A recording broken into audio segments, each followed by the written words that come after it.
we're placing at a massive rate a poison into the general population.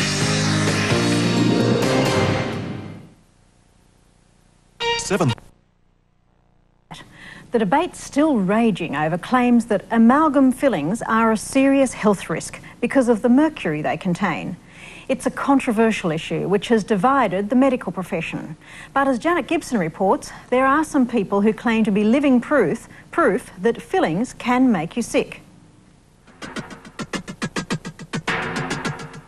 I had metal parts, 13 amalgams, huge ones. One I had up here was just nearly half a tooth and the rest was amalgam. It was massive. I didn't know there was mercury in amalgam. Like, I have 15 amalgam fillings, and, you know, at no time did I ever know that there was mercury in that material.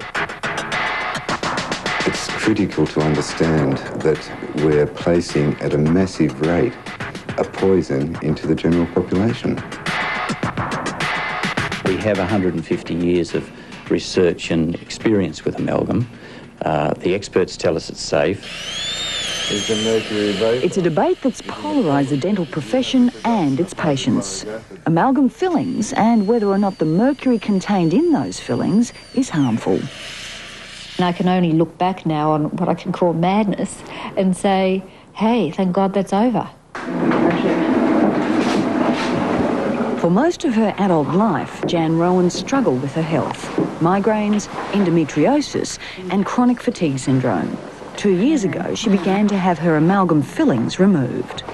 There's just been a gradual increase in my health. I just feel like I know other people feel now, you know. I always felt like there was something, I was different. It is not fair to say that mercury in dental amalgams is a health hazard, except to those individuals who do have some hypersensitivity to it, just like they can have to any other material. Show me the scientific studies to support their position, and then we can have an open debate. Amalgam wears down. Where does the wear go? Where does the mercury go? Show me the science to say that it's safe. Most people get migraines, I believe, for 18 hours. I get them for 36. For Kate Glass, the problem was constant fatigue and twice-monthly migraines. She too believed that the amalgams she had were part of the problem, so she had them out. It was strange. I really woke up one day and said, look, hang on, I'm not tired anymore. Her fatigue vanished and so too did the migraines, but only for 3 months. I've had a migraine, so I suppose scientifically I can't state that taking the amalgam out of my mouth has cured my migraine, but it certainly made me feel a hell of a lot better. Well, the scientific experts tell us that it's not related, but it is quite possible that people with the power of their thought, if they believe that something's made them feel better and they feel better, I think it's great for them. Mercury from amalgam does not cause a specific disease. That is the one point that I agree with the dental associations. What it does is cause mercury poisoning, and that presents with a very vast range of symptoms. The mercury vapour on the inside of the mouth is actually higher than on the outside. Rob Gammal represents a group of dentists who not only don't use amalgams, they spend a lot of time replacing them. We're not even into talking about removal of amalgam. What we're saying is this material has no foundation to be placed in people's bodies as an implant material. And he's well aware of how the majority of mainstream dentists view that approach. Me personally, as a radical fringe dweller, I think. But I feel very comfortable in the support that I have of the research material. If indeed there was an armful of scientific literature to prove amalgams are harmful, we'd have to accept that all of the world's scientific and medical bodies, the colleges of physicians, are involved in some huge conspiracy to keep it a secret, and really that belongs with the flat earth. There's still no evidence to demonstrate that smoking causes cancer. Well, there's no evidence that there's any harm from dental amalgam. It sort of rings the same. Dr. Mark Richardson isn't a dentist, but he is a scientist who produced this report for the Canadian Health Department as part of a 4-year review on the safety of amalgams.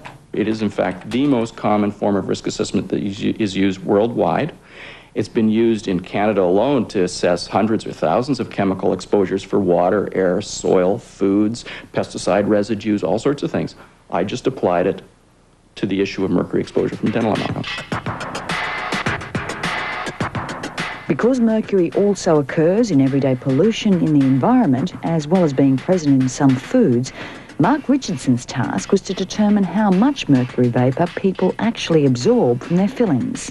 What was the tolerable level of vapour for the population to take in? And then finally, how many fillings are safe for various age groups? For adults and seniors, I estimated that it would take, you could have 4 fillings and not exceed that tolerable daily intake.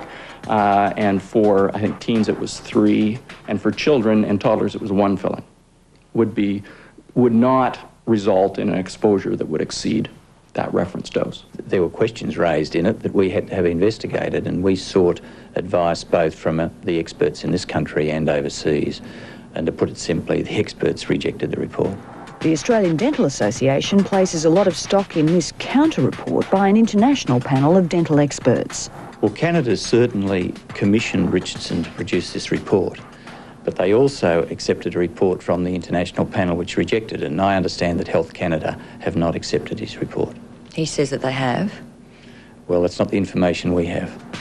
In fact, when Today Tonight contacted the Canadian Health Department, we were assured that the Richardson report has not been rejected and his research is valued by them.